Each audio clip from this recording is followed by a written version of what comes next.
follow along with the presentation, and the Academy Hall moves along very quickly and easily. And today we're going to be talking about the Homeowners Property Tax Assistance Program. I want to, first of all, thank everyone for coming out. It is very important that we have community partners that work with us. Without you, we would not be able to get the great work that we get done. Some years ago, just a quick little story. Some years ago, the city of Detroit used to have neighborhood city halls. And in neighborhood city halls, the community could actually go and have find assistance with the application, copying, notarization, and through the whole process. When the neighborhood city halls went away, and kind of like the gap or void. So you actually fill that gap, providing great assistance to those individuals who are so underserved in our community. So I just want to thank you for the work that you do in the very beginning. So a couple of quick things about the Board of Review. The Board of Review is not the assessor. It's not our job to assess properties. Our job is to be a fair and impartial body as it relates to the assessing practices and appeals that are presented by homeowners. The Board of Review must do all of this work in accordance with the General Property Tax Act. So when we talk about policies, procedures, city ordinances, and all those kinds of things, it is the General Property Tax Act that we must always follow first. The Board of Review is required to be in compliance and follow guidance and rules that is given to it by the State Tax Commission and the Michigan Tax Tribunal. And I'm going to ask that everyone hold all their questions until the end. And there is a question and statement form that you should have received from the table that will, when I actually get done with the presentation, please write out all your questions so that you don't forget them. And we'll go around and respond to all the questions that you have. And if you need an additional sheet, please get one. So, who is the Board of Review? So I'm going to start at that end. And please stand up and introduce yourself.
This is the person that really keeps us all together. Good morning.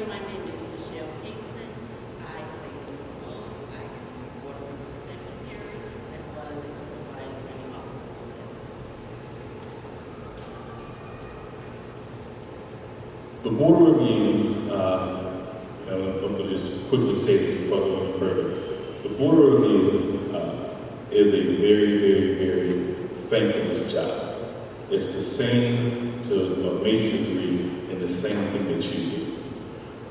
All we really do is hear pain all day long because everybody has an issue or concern and it needs to be addressed. I want to thank the board that we currently have because, again, without the cooperation of having the phenomenal body that works these applications and provides opportunity for citizens to find assistance, without them and you, we cannot actually get this done. So I need everybody to give themselves a round of applause because us working together is why we're able to actually get the work that we're getting done.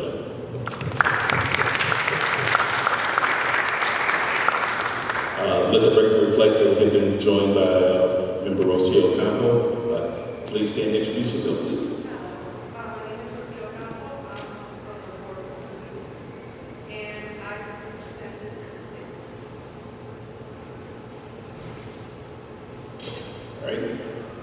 So, and jumping right into the board is a 9-member body appointed by City Council.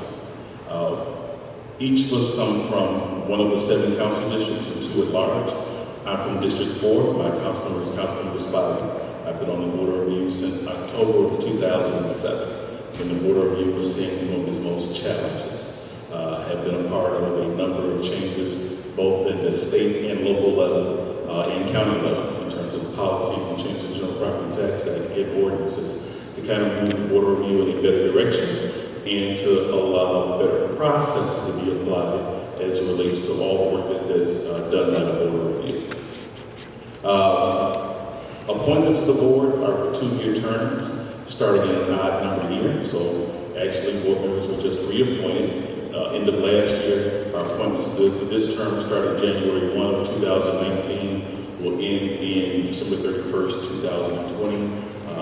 We actually have to, every term that comes up, we actually have to go through a new interview process for the City Council, and the general community that lives in the individual districts do have the opportunity to apply for one of the positions in that district. It is up to City Council to confirm all the appointments.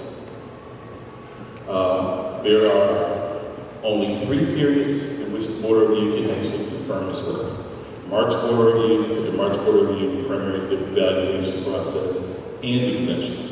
And the reason why I talk about the evaluation process is that is the only time that a property owner, and it doesn't matter whether it's residential, commercial, industrial, or whatever it is, commercial, industrial can go directly to the tax rate bill.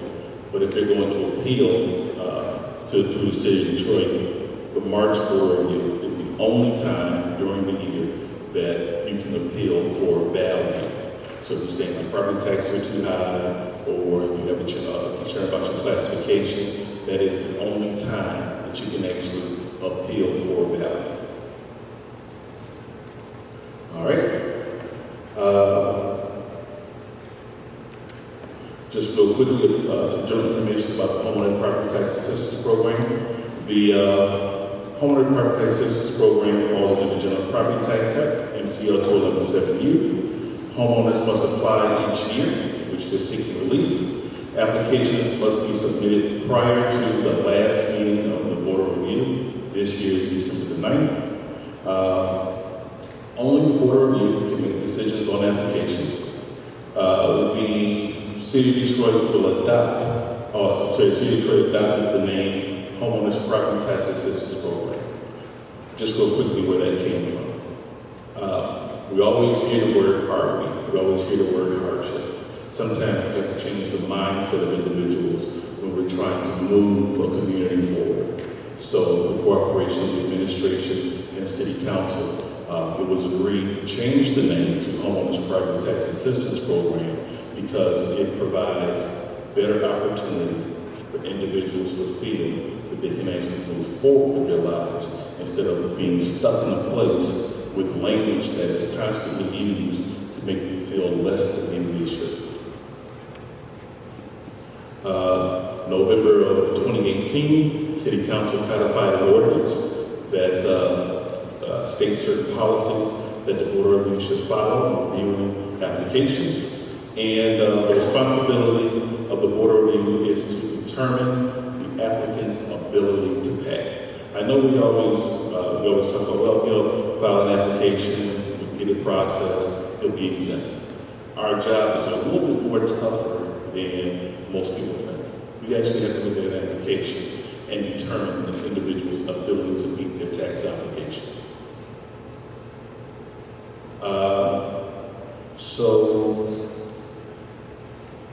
All right, I'm going to do this one, and then I'm going to ask for Alex to come up and speak, and then Alvin Horn from the Assessor's Office.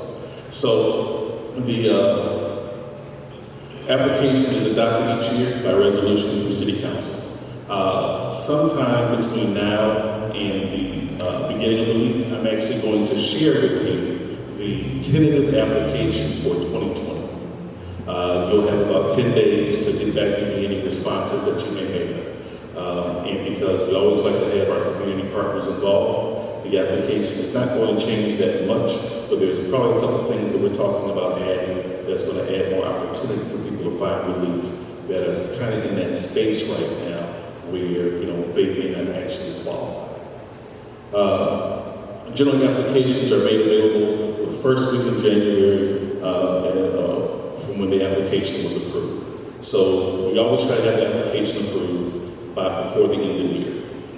Again, according to the ordinance, we have to have an application in front of City Council by October the 15th, which gives enough time for City Council to ask any questions, act on it, and move it forward for a final adoption by resolution by City Council, so that we can actually have an application prepared by January the 1st. The Board of Review always retains the right to request additional information on an application. It is important to convey correct and accurate information when you are talking with, and I'm going to get into this a little bit more later, when you're talking with individuals who are in front of you. Just again, you guys are already doing a great job of it, but I can't reiterate this enough, just to make sure that you're asking all the tough questions to make sure that we're getting the most accurate information. The Board of Review considers each application on a case-by-case basis and may use other sources to collect information. So there will be resources that we have that you may not necessarily have. Perfect example, the BSNA software that the Office of the Assessor utilizes. We're actually able to go in and see if a person is a multiple property owner. On occasion, we find out that people who apply for the exemption actually have more than one property, and they actually may have told you this when they came in to fill the application out. The exemption only applies to the current tax year. We have no authority over any previous years. Filing dates, that I did mention earlier, is between January 1 and the day before the last meeting of the Board of Review, and the Board of Review has no authority on any previous years, so they must contact the Wayne County Treasurer. All right, so things that we do together. Application availability and community outreach. Applications are available, as you know, through the Office of the Assessor, so they can come down, a person can come down and just pick up applications, then they haven't seen anybody. They have a nice little rack right by the door, they can come and just pick up what they want.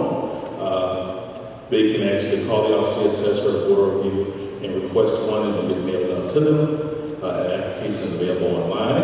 I know that a lot of you use that process.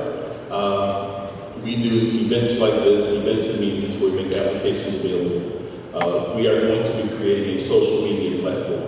I will be meeting with media services regarding our Facebook, Twitter, and Instagram account, along with YouTube, because we're going to be creating some opportunities to create more access and information to the community. City of Detroit website, radio and television. I don't know if you heard or seen me recently. I've actually done a few interviews. I did one with JR. I recently did one with Frankie Garcelle. And actually, her podcast is also, it's on her podcast. And then we're going to be doing one of the Talk of the Town, where we're going to do half the show, just talking about property taxes. you guys, community groups and organizations, again, probably one of the greatest assets that we have as it relates to outreach to the community, and then mailings. So at this point, what I'm going to do is first ask for Alex Alsop from Quicken Loan Community Investment Fund to come up and speak to you, and then I'm going to introduce Alvin Moore, because I wanted Assessor Cohen to speak more about certain mailing that's going to happen, and one of the reasons why we're having this meeting here today. Mr. Alsop.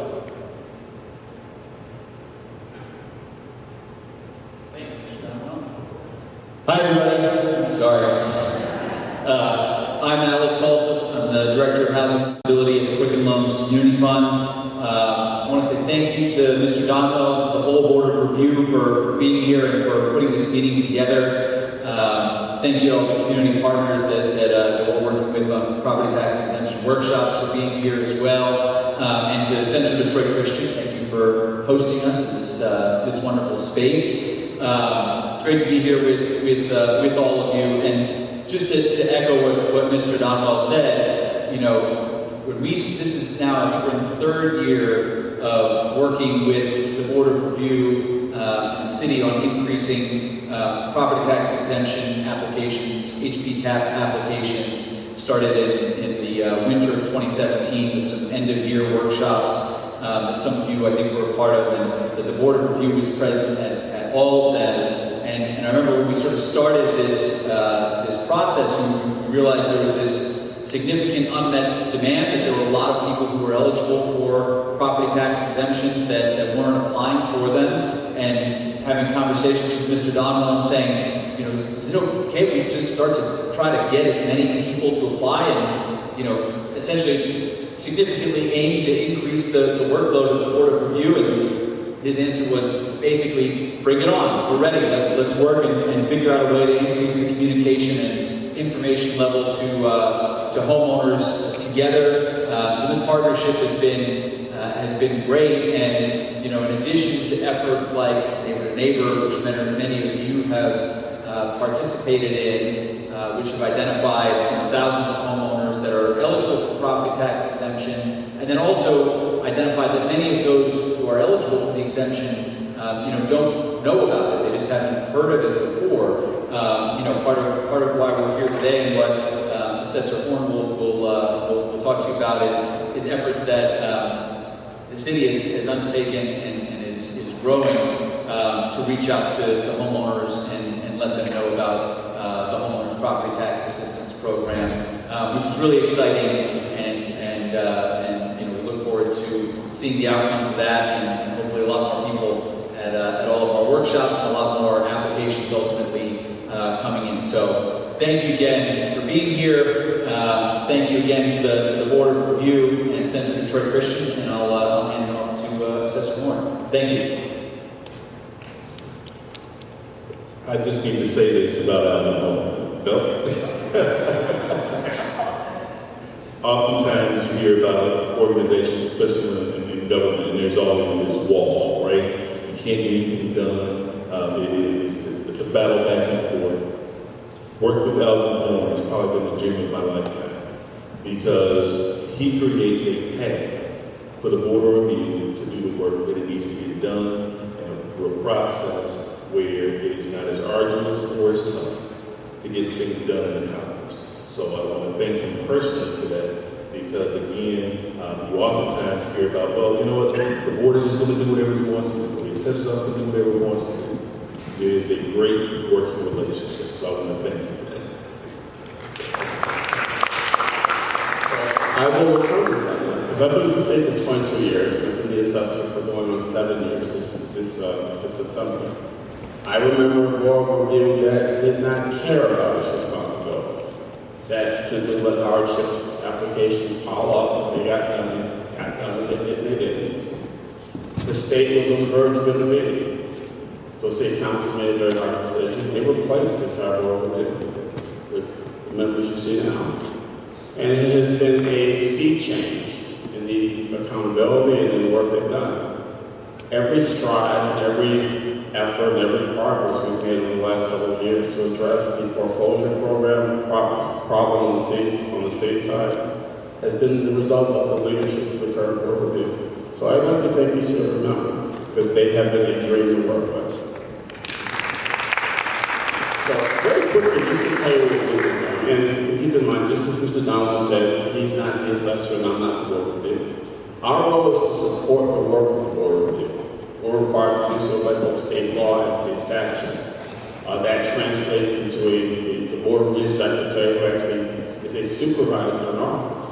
The young lady who came in, the young lady who's manning the camera, along with several other state staffers in the assessor's office, are part of a section, the board review section, whose sole purpose is to support the board review. Now, as Mr. Downwell alluded to, there's going to be a mailing going up in the next few days. It will be the first time that we've mailed anything out on this scale. Every residential property in the city of Detroit that could potentially be eligible for hardship exemption will receive information about the application.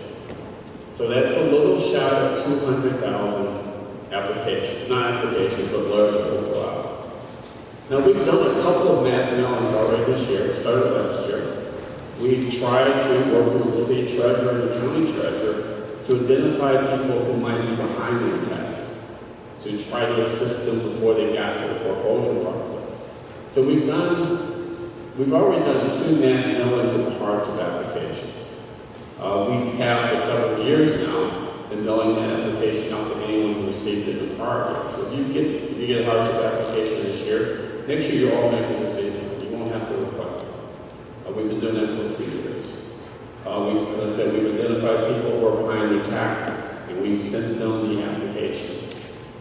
So this will be the first year that we have sent that many letters of information, not just about the hardship application itself, but about the different resources that are available in the community to assist people. Some people will qualify, some people won't qualify, but they may need some other type of assistance. So the letter goes out, and I apologize when I have a copy of it here, but it was accepted, more or less produced by Quicken Loans. It names as many community organizations as we can get on there. It talks about the programs for the Wayne County Treasurer's Office. And of course, it refers everyone to the board review to seek that assistance. So I'll end by stating that if you know someone who needs help, and they're not willing to ask for that help, ask on their behalf.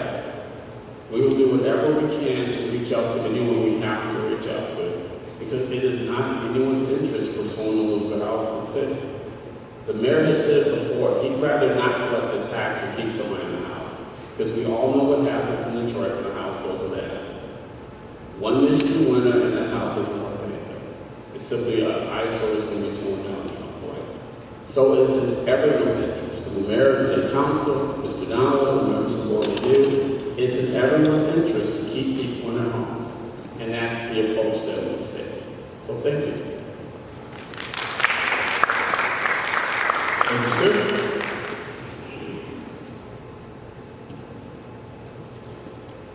So, getting right into the crux of why we're here today.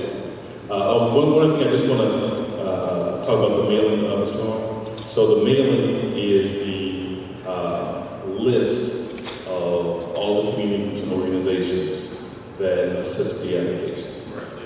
So all of you, that almost 200,000 mailing that's going to occur, you're going to be listed as a resource that people can find assistance. Again, that is another reason why we're having this meeting today, because Kevin, you can be prepared, right? You'd hate to find out that there is 500 people standing outside your door, and you're like, where did they come from? So, again, it was important that we conveyed this information to you, brought you together, give you a chance to actually meet the board, communicate with us, so that we can talk about everything from both perspectives. One thing about that. Yes.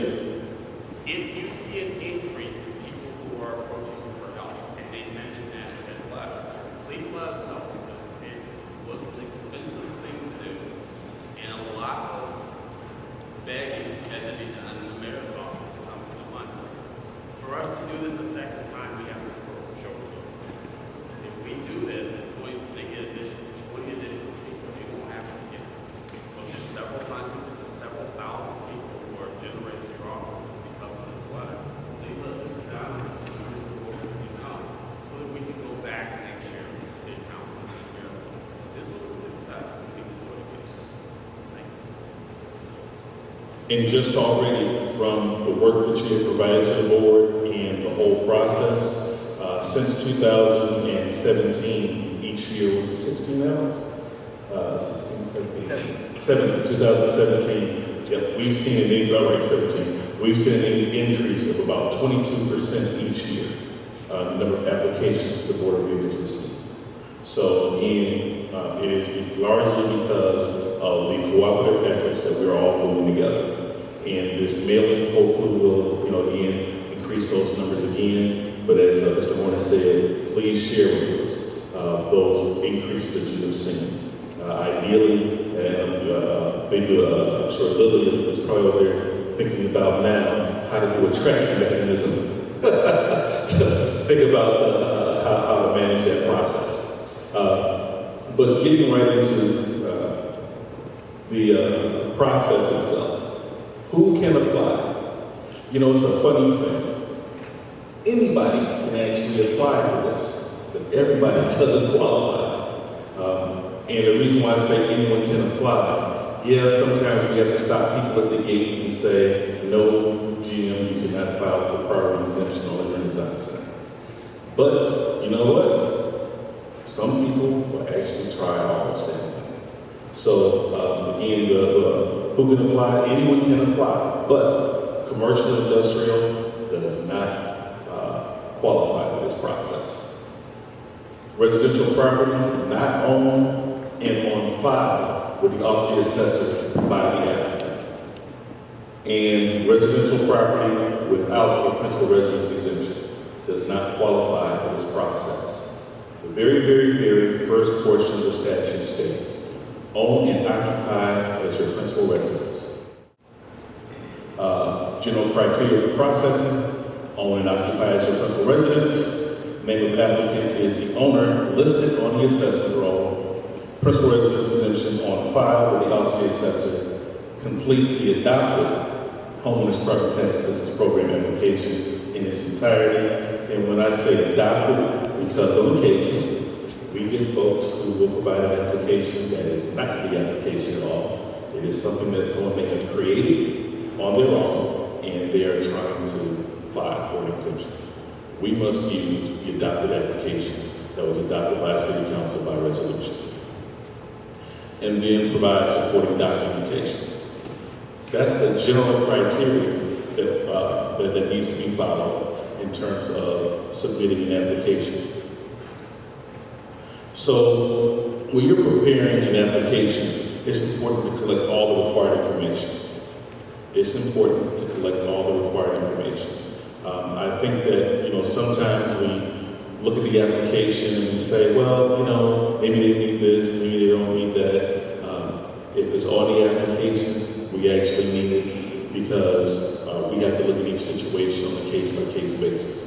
We cannot, through osmosis or some other process, see that information. And it is the obligation of the person who is seeking the exemption to provide the required documentation. Review each section of the application carefully to ensure they understand each section. One of the challenges that we face in our community is that it's sometimes a little bit larger than the economic status. It is, how do we communicate with parts of our community that may have limited understanding as it relates to certain things that we're talking about. So that's where our social skills come into play that allows us to communicate with individuals to try to get out of them what we need in terms of completing an application.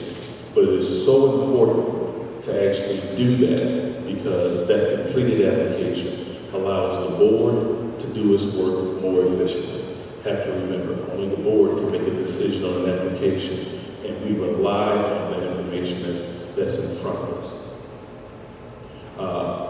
review the supporting documentation to be sure that it is current and valid, especially IDs. Sometimes individuals have IDs that may be expired, or they don't want to provide you the renewed ID because maybe they don't live in the house anymore. So please just make sure that you're collecting the most current information, especially as it relates to identification. Ask questions regarding household members, source of income, and assets to be sure the application is providing all required information and documentation. And this is the toughest part for us. Incomplete applications may negatively impact the applicant. When we have to review an application and everything is not there, we actually have to stop the review in terms of and ask the individual for the additional information. So, and it's the same thing that I discussed with the board. When we have a person right there in front of us, ask all the tough questions and get all the answers that we need to complete the application to the fullest ability that we have. So then that way, once it gets to the board, there is not any really big questions that the board may have asked. We have a complete application, and the application can be processed.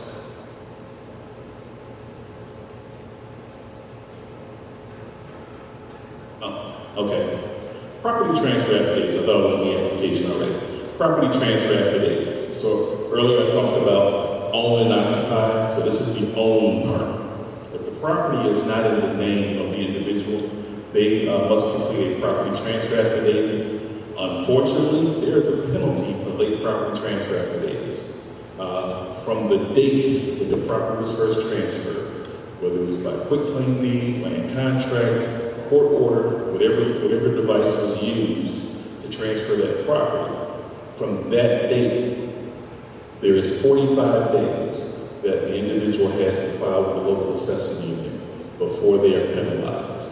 If it is not filed within that 45 days, it is $5 a day, up to a maximum of $200 on residential property. It's actually higher on commercial. But for residential, it's $5 a day to a maximum of $200 after the 45 days has expired from the day of the transfer of property. The transfer of ownership will result in an uncapping unless it meets one of the criteria where uncapping does not apply. That information is actually on property transfer affidavit. One of the process that you'll probably see the most is what's called the first affinity rule, which is related parties, husband, wife, parent, child, brother, sister. Those are first affinity rules. Does not apply to cousin, it does not apply to uncles, it does not apply to relative third removed. That's what's called first affinity rule. It is those that are directly related. Principal residence exemption. Again, own and occupy as your principal residence. The principal residence exemption allows for the removal of the city of Detroit's 18 millage points of the school operating tax. This is a huge savings for a owner-occupant property. And having that on file with the local assessment unit does that. I'm going to mention this was not on here. So for a property that has been owned for a number of years, so let's say a property was owned for 10 years and they never had a principal residence exemption. Through the Office of the Assessor and the Board of Review, there can be an adjustment for the current plus up to 3 previous years. No one has the authority to go beyond 3 previous years. The flip side of that is, if there is something that's found out where if they should not have a PRA, law doesn't give them a limitation. The local assessing units can go back as far as they want to go back, and the state tax commission has done more than 3 years from time to time when they've seen some abuse in the situation. So again, principal residence exemption provides the opportunity for the school village portion, operating village portion to be removed, the property tax bill, and it is a requirement. It is a requirement for the homeowners property tax assistance program. You must own and occupy as your principal residence. So, getting into the application. So again, some of the things I'm going to share with you is coming from what we're looking for, and is why it's so important as you're talking with folks to make sure that you're collecting as much information as possible. And we're going to start with required documents. Proof of ownership. A recorded deed, land contract, again, court order that's been filed with the Wayne County Register of Deeds. It does two things. One, it gives the Board of Review confidence that that is the owner of the property, and at the same time, it protects the owner of the property and is showing they actually are laying claim on that property. So it is important to make sure that both sides are satisfied, right? The owner has, again, confidence they're actually laying claim, it being recorded, and then the Board of Review has confidence that this individual actually owns the property because they have a claim saying that they actually own the property. Identification. Again, I kind of talked about that earlier. So, it is not just driver's licenses or IDs, but it must be current. It can be, again, state of Michigan driver's license, state of Michigan ID, consulate ID, Detroit ID, but it must have a photo and it must have the address of the subject property. It must have a photo and the address of the subject property, and it must be current. Oftentimes, we have individuals in our community that they cannot get a driver's license, but they do have a consular ID. They cannot get identification from the state of Michigan at all, but they can get a Detroit ID. So again, and a government ID that's been issued that has a photo and address of the subject property, and the addresses must match. Individuals under the age of 18, if they are on the tax return, and it can be one of, doesn't have to be a combination of, or the dog doesn't have to jump over the moon. It is on the tax return, or FIA statement, or a report card, or transcript, a document from another government agency that shows the minor child in the household with the subject property address. We're looking for proof of residency for that individual. From time to time, we see applications where individuals list all these household members because they have this great amount of income, right? And they're just trying to, meet the guidelines. But, they have no supporting documentation for the household members. So that's one of the reasons why we have to have something saying that those minor children actually live in the household. Proof of income. So, the General Property Tax Act, specifically the statute MCL 211U, specifically says that the applicant is to provide a state and federal tax return.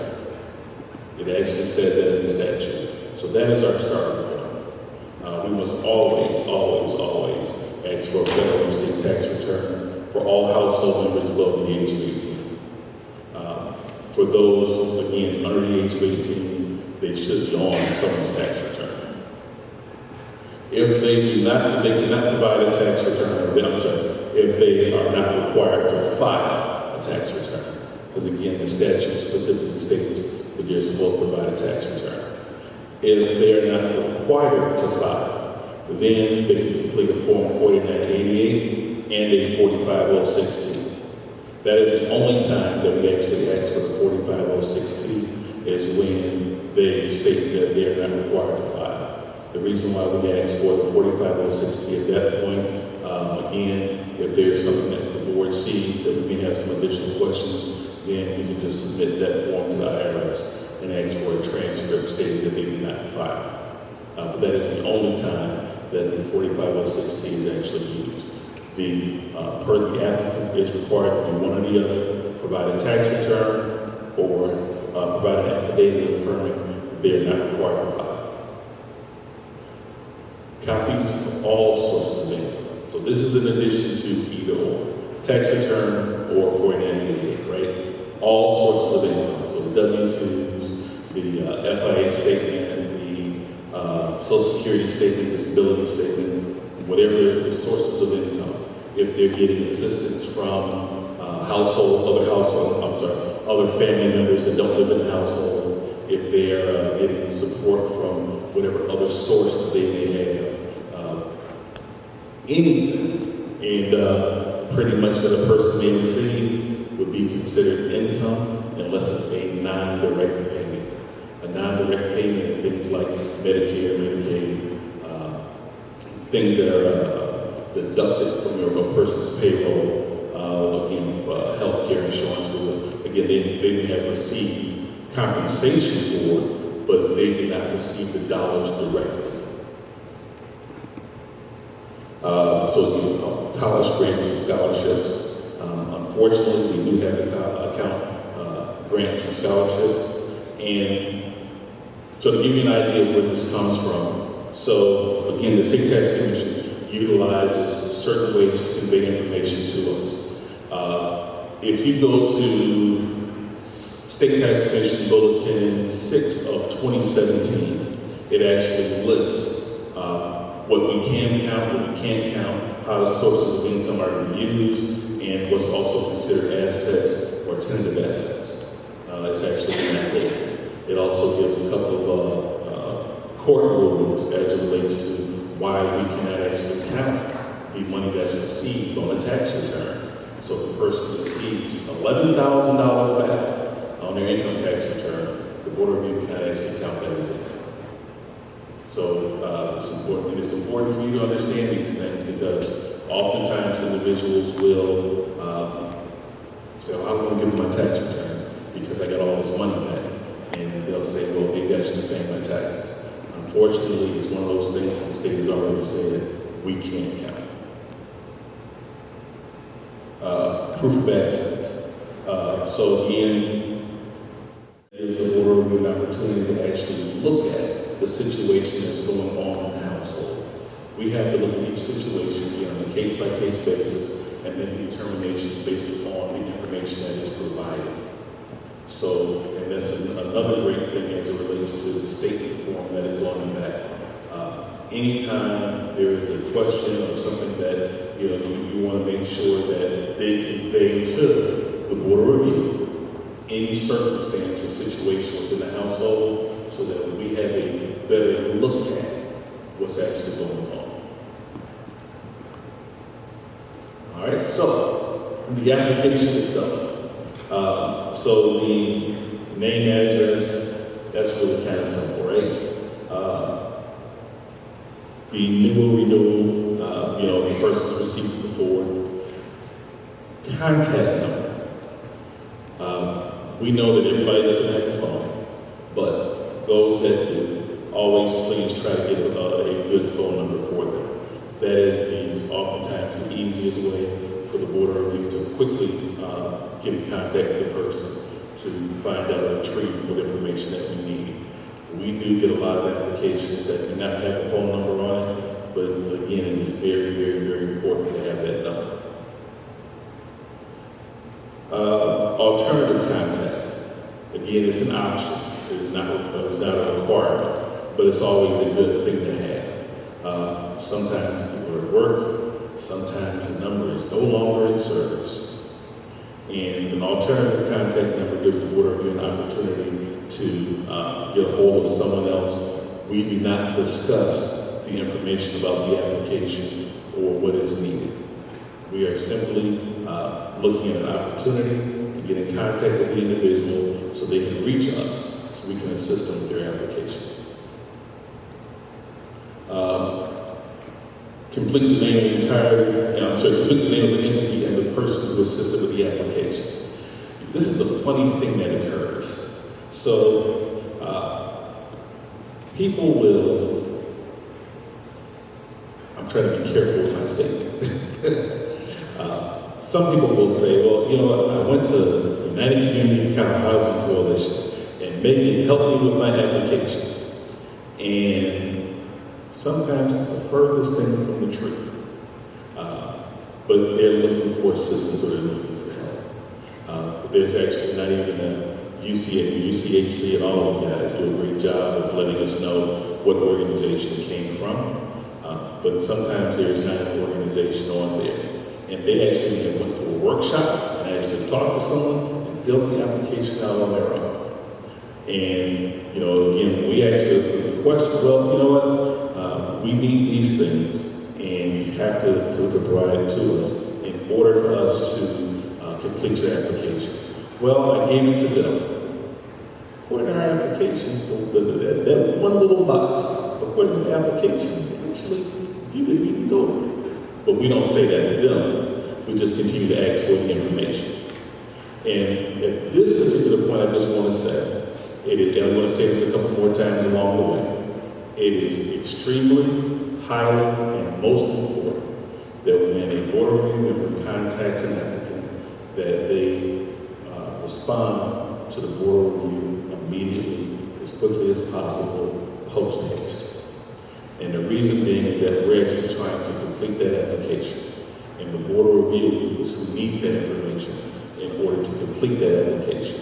And without it, we can't finish it. So please share this with individuals that come in and see you. If we contact them, have them get back to us immediately. All right. Household composition. Again, I'm just going through things from our perspective as we're looking at applications. Reviewing the applications. So again, owners of the property, we see one name on the application, but we look at the ownership, and there's 5 people listed. Everyone who's on the deed, land contract, probate court order, or judgment of divorce, everyone who's listed should be in that location. The household composition, the name, age, employment status, and monthly income and marital status, should be for all the household members. Again, we have access to things that some of you don't.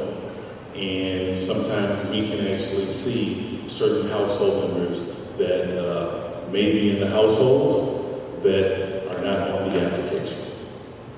And it's oftentimes just cross-referencing things. But the amazing thing about today's technology is some of the tools that people utilize that they don't even know that they're utilizing. And I mentioned them all earlier. Instagram, Facebook, and Twitter. And that information is actually open to anybody in the world. And you can actually put in anybody's name in the city, and it will show you just a series of information about that person, along with photos and statements and other things. And I'm not saying that we do that with everybody, but I'm saying when there's a question and we have to do research, we utilize all the sources that we have available to us to make sure that the application that we have in front of us is the most accurate information, because at the end of the day, we are removing the person's ability to pay their tax obligation, right? And that means, the reality is, somebody else is going to pick it up. There's a great process, it helps a lot of people, but at the end of the day, the cost is actually shifted, because the city still has its debt to meet and services to pay, so someone else has to bear that cost. And this process provides a service for those that truly need it. And we just need to make sure as we continue through the process that we're doing all the things to have the most accurate applications possible.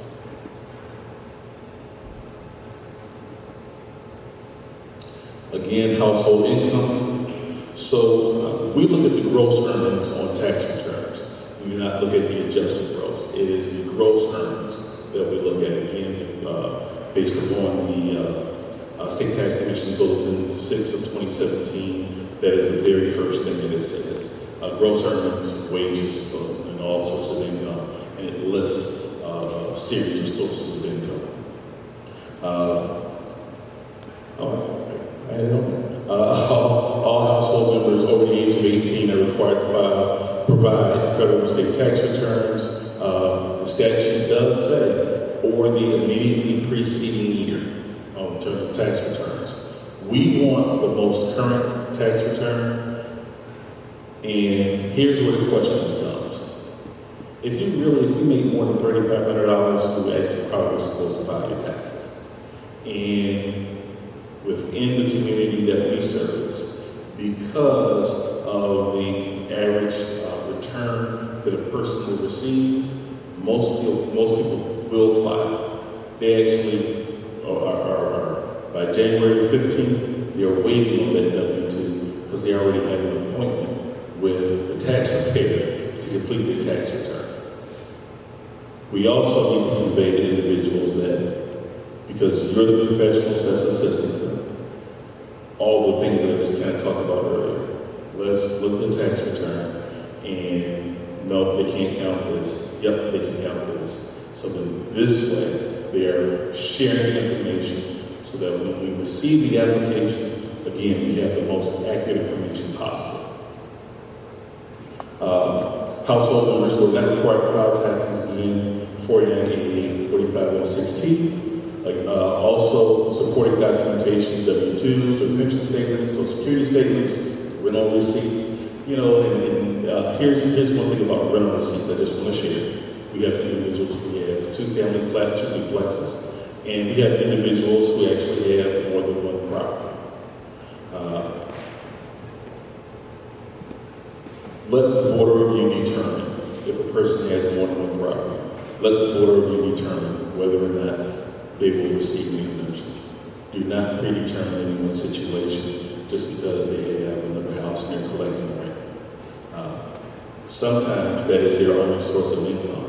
They had a job, pretty good job, they lost it, they got injured, they're not getting disability because they're fighting with Social Security Administration regarding to receive a disability, and that $500 or $600 may be able to receive, from that other property they own, is their only source of income, right? That is just an example. But owner-occupied for residents, you file for an exemption, and you got 20 properties that you're collecting rent from. It's all positive in terms of financials. Don't think you're going to get an exemption. So again, let the board determine what what's there and collect all the most accurate information so we can make a fair determination. But I missed this on the petition. I'm going to go back to this for a second. The notarization block. So on the petition, it's always been a big question. And I'm going to start by saying this. Most of you have notaries on staff, right? If they're in front of you, just have it notarized. If they're right there in front of you, just have it notarized. That's the simplest way to deal with it. But the first option is for those individuals where generally they would not apply to the second option. The second option is 65 and older, infirmity. So they are homebound, disability, something that makes it difficult for them to actually get in front of a notary. And then third is the caregiver of a person who has a person with an infirmity in their household. It is not that they're a caregiver for someone else, like I take care of someone who's in a nursing home, and that doesn't count. This is specifically for someone who is in their household. So 65 and older, an infirmity or a caregiver for a person with an infirmity. Right. As it relates to anything in terms of source of income, if a person is providing let's say they're getting a statement from a brother, sister, uncle, friend, that they're providing assistance to them, then the statement needs to be notarized. Because that person is actually attesting to the fact that they are providing a source of income to that individual. We don't get into all the legalities of a person actually doing that, but I will say this. If you are providing enough income to an individual through the course of a year, there may be some tax responsibilities regarding that. So again, and I'm just saying this as you're interviewing the person, and we don't get into the legalities of any of that. We just simply look at the application based upon the information that's provided in front of us. But again, a person needs to be aware of what it is that they're actually doing.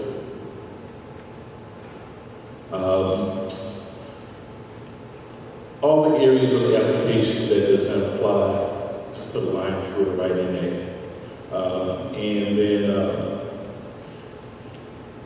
if there's more than 2 people producing income, just on a separate sheet of paper, write down there for you. But then you can actually just copy this and just add it. Tax credits, assets, and debts and expenses. So this is one that's always funny to me. So when we're creating the tax credit block, now a lot of people say, well, you need to put in other credits. What other credits? Most household members barely getting a home heating or the homestead property tax credit, let alone any other credit. So, if a person is receiving a homeowner's property tax, a homestead property tax credit or home heating credit, if they don't file taxes, that should still be a part of the application. We cannot count the amount that was received on that credit. We cannot count the amount that was received on that credit, but it is just required under the law. Assets with a value of $12,000 or more. So this is again, houses, cars, boats, mobile homes, checking accounts, savings accounts, 401ks, IRAs, stocks, bonds, annuities, etc. So anything over or combined, are combined together, exceed $12,000. They need to be reported as part of the application. If there is a balance on an asset, list the monthly payment and the balance on it. And that typically pertains to cars. So a person goes out and they buy a car, and they bought a 2002 car, and they have a payment of a couple $100 a month, and they have a balance of $18,000.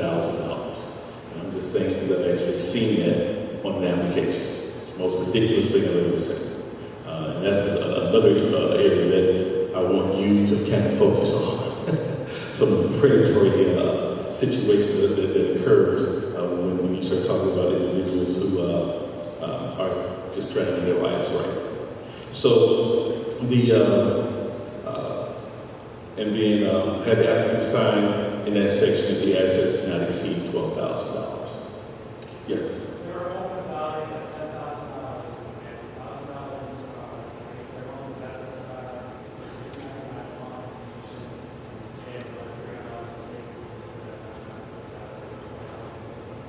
Nope. Here's the great part about it. This was actually a court ruling. The subject property that's a part of the exemption cannot be counted as an asset. The subject property that's a part of the exemption cannot be counted as an asset. So it's everything else. All right, again, that's the expenses. So again, if the income or assets exceed the guideline limits, the expenses provide a look into the household financial situation. It gives the board of review an opportunity to see what's actually going on in the household. And oftentimes it's a wide variety. And this is why we have to have as much information as possible, right? Because on one respect, you may have some situations that are self-imposed.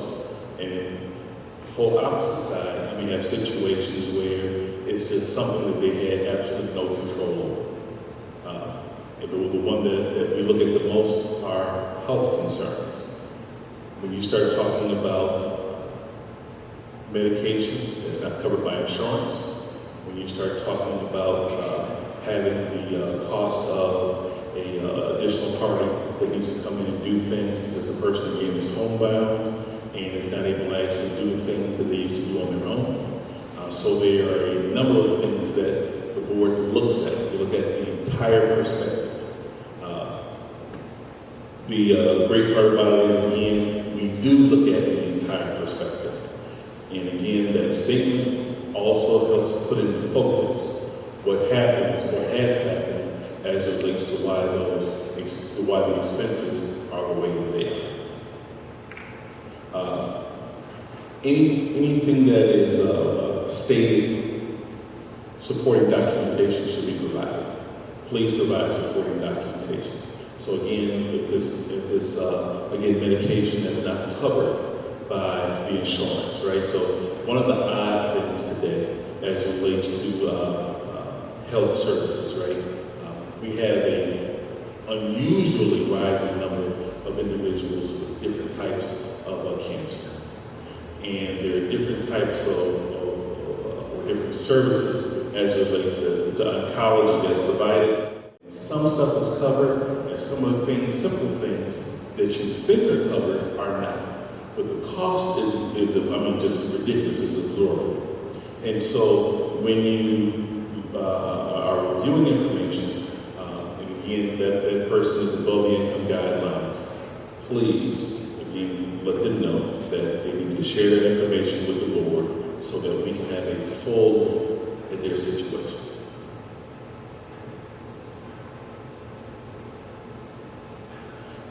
In the statement form. The statement form provides an opportunity to share information, whether they're above or under the guidelines. If a person has something they want to share with the board, they need to have the opportunity to share that information. It is probably one of the best tools that's been added to the application process because it gives the person who is applying for the exemption the opportunity to share information that we wouldn't have necessarily known.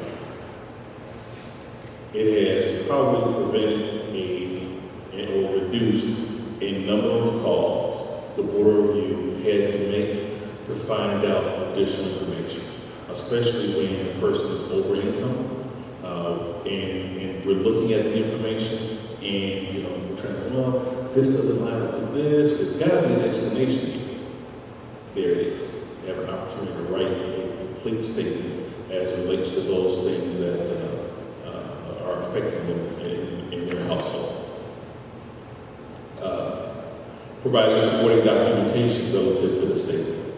So if they're specifically saying something again relative to their personal situation or their health or things like that, providing some supporting documentation as it relates to their statement is helpful for the board because there's evidence that what they're saying is true. And some general ways to just kind of assist them along the way. How long have they lived in the home? Have you faced any hardships in the past year that have made it difficult to meet your tax obligation? Have paid or owes major medical expenses not covered by insurance? That's, again, a big one that we constantly see, right? We say, and it's so funny when people say, oh, I can give you, my co-pays.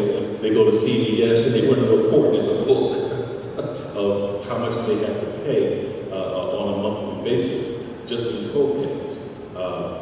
Because of, again, prescriptions that's not covered by other medical insurance. Major repairs to the home not covered by insurance. Hot water tank went out, furnace went out. And during the winter time, we know these are the situations that occur with some of our homeowners. And, depending on who they call, will determine how much they have to pay. There are a lot of good services out here, but unfortunately there are some where the cost is just outrageous.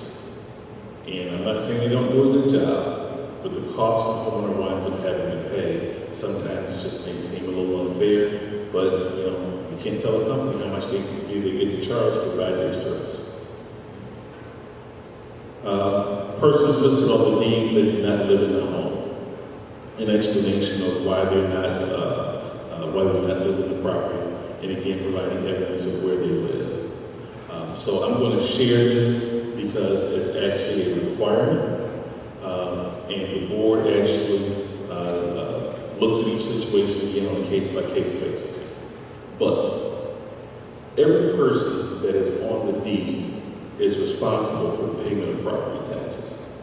Every person that is on the deed, whether they live there or not, is responsible and has the obligation of paying the property taxes.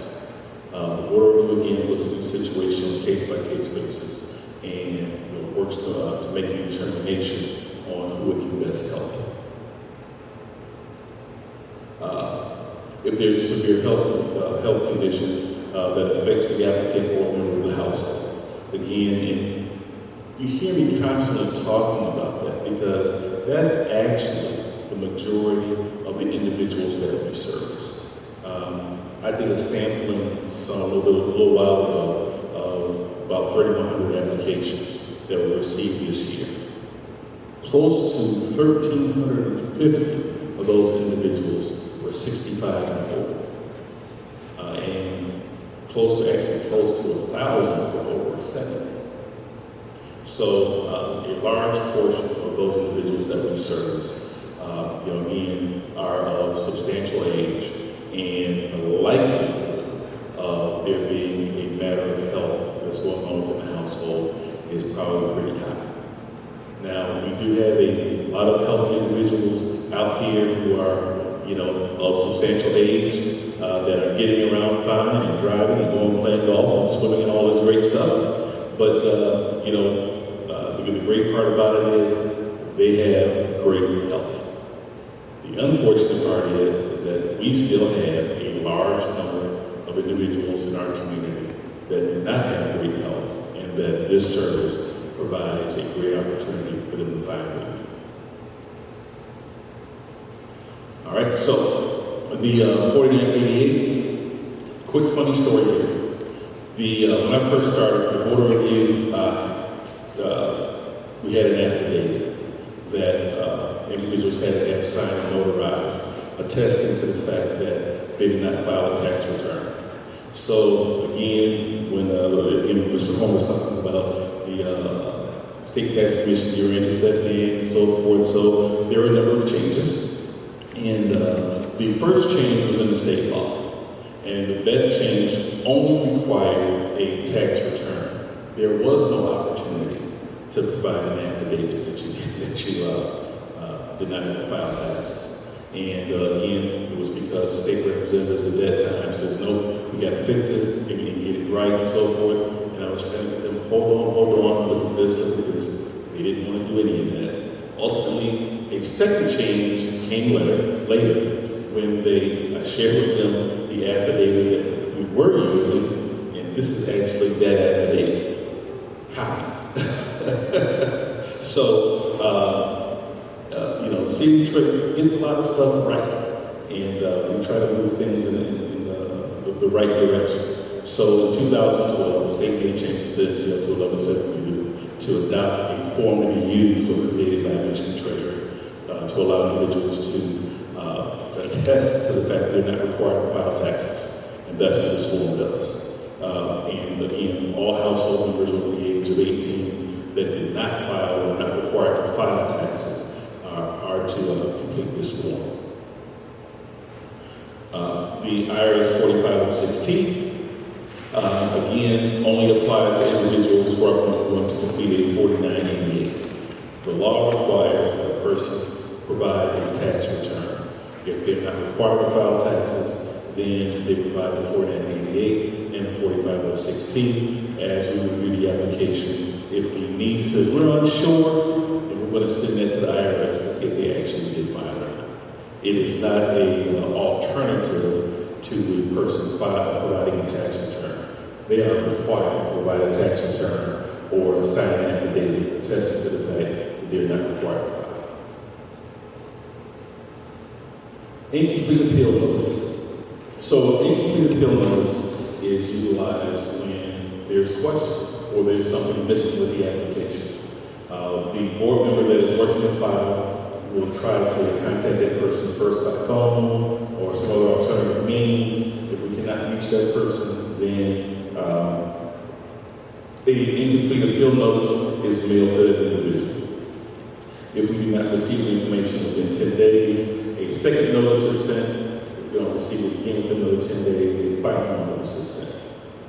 There is a time limit that we're required to complete applications under state law to make sure that a decision is made. So that's why we give them 3 opportunities in writing to return information to us.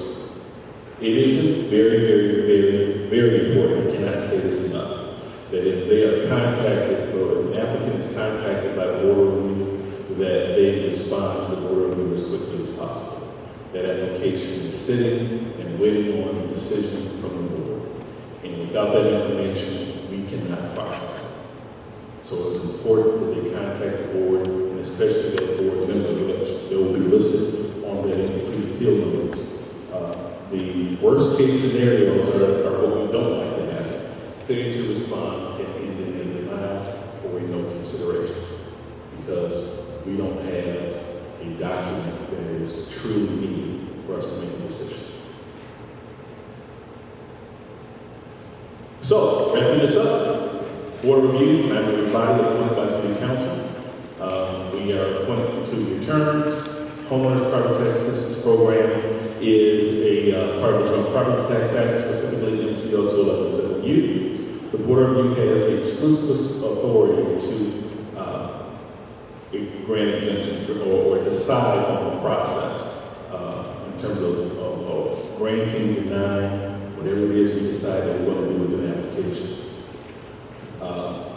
Applications must be filed by the owner occupant, consistent with the information on the record with the Office of the Assessor before the last meeting of the board of review. Real simple, owner occupiers and principal residents, application must be filed between January 1 and the day before the last meeting of the board of review. All supporting documentation must be provided. If the applicant is above the guidelines, provide a statement of supporting documentation as to why the exemption should still be considered. If contacted by the board of review, application must respond. And finally, board of review decisions are only issued 3 times during the year. So that is the first Monday in April. That's when the March board review closes. The July board review, the Tuesday following the 3rd Monday in July. And then the December board review is the Tuesday following the 2nd Monday in December. And quick funny story there. So when the state legislators were actually creating the March, July, and December board reviews, it was actually only the March and December board. There was no July. So that's why it's 1, 2, and then 3 back in July, because there was enough stuff going on. We need some middle of the year stuff. So then the state legislators, the state tax commission created the July board review. So that's the simplest way to remember it. 1, 2, 3. First Monday in April, second Tuesday in following Monday. Tuesday following the second. The Tuesday following the 2nd Monday in December, and then the Tuesday following the 3rd Monday in July. And then decisions made by the board of review are appealable to the Michigan Tax Tribunal. The decisions the board of review has the opportunity to make are granted full, which you all know, 100% exemption, the granted partial, which is a 50% exemption, a denied, or a no consideration.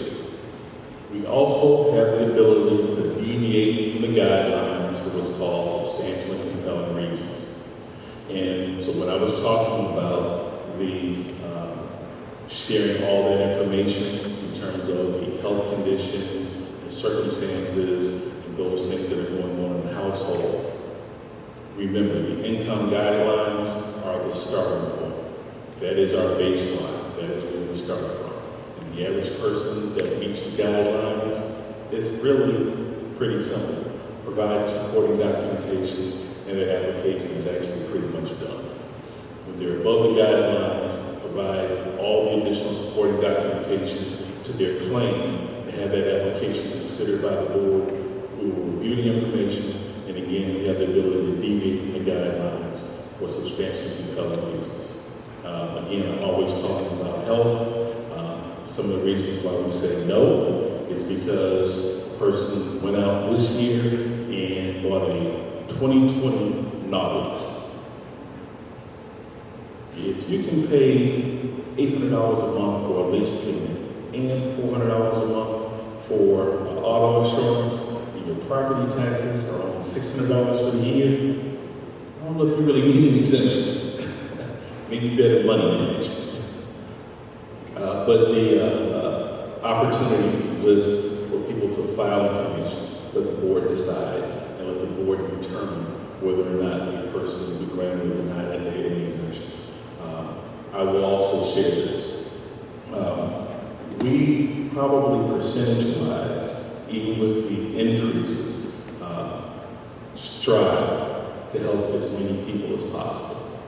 Our denials only increase based upon the number of applications that we receive, but on average, if you look at the numbers, 96.5% of the individuals who apply for an exemption are approved.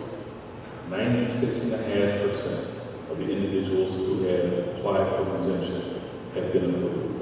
Those that we were not able to approve were circumstances that actually the board really couldn't consider. Yes, there were some that were, the income was just tremendously high. Again, you made $105,000 and your property taxes were $800. Sorry, you can't help it. But they didn't own the property. Individuals who have lived in the home for years and a parent passed or relative passed, and they've just been living there. But they don't actually own the property. Those are situations where the board cannot actually consider the application, and actually being with you is where they can actually find the most help, because you can help them walk through the probate process. You can actually help get them to become the owner of the property and help them navigate through those situations where they actually really need the help, right? We can't give legal advice. We can't hold their hand and take them to probate court. We can't do all the things that they necessarily need, but you can. So there are some great services, again, that through this partnership that you provide. We're just only asking that as you review the applications and have those applications turned in, that they have the most accurate information and the most correct information so we can efficiently review the application and provide a decision. And at the same time, we need to contact them, ensure that they respond to us as quickly as possible so that we can actually complete their application and provide a decision. Right?